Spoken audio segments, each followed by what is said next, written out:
Джена, искам да ти кажа нещо. Нямам нужда да съм с теб.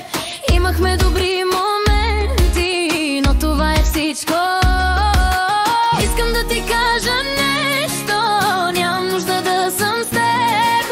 Хайде остави ме на мира, живота да си живея.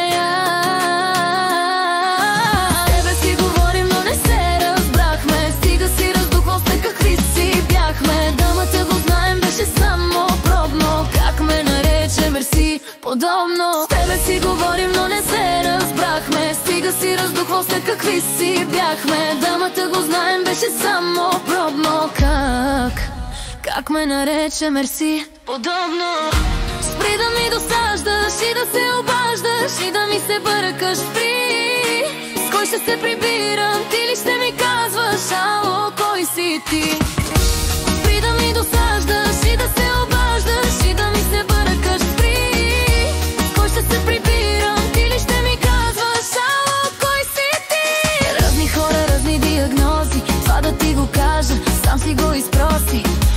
На кафлото древност ровиш ми ме в нещата, да не си подписал с мене в общината. Да съм ти момиче, няма да допусна, все едно купона, рано да напусна. Имам по-добра оферта, общо взето. Не си за мен момчето.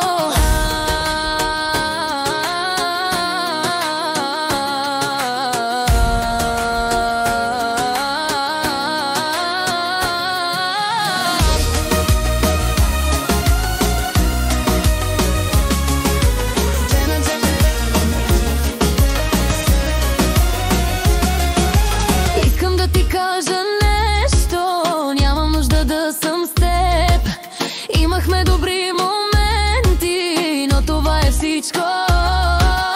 Искам да ти кажа нещо. Нямам нужда да съм с теб. Хайде остави ме на мира, живота да си живея. Спри да ми досаждаш и да се обаждаш и да ми се бъркаш. Спри. С кой ще се прибирам? Ти ли ще ми казваш? Ало, кой си ти? Спри да ми досаждаш и да се обаждаш и да ми се бъркаш. Спри. С кой ще се прибирам? Ти ли ще ми казваш? Ало, кой си ти? Искам да ти кажа нещо. Нямам нужда да съм с теб. Имахме добри моменти, но това е всичко. Искам да ти кажа нещо. Нямам нужда да съм с теб. Хайде остави ме на мира, живота да си живее.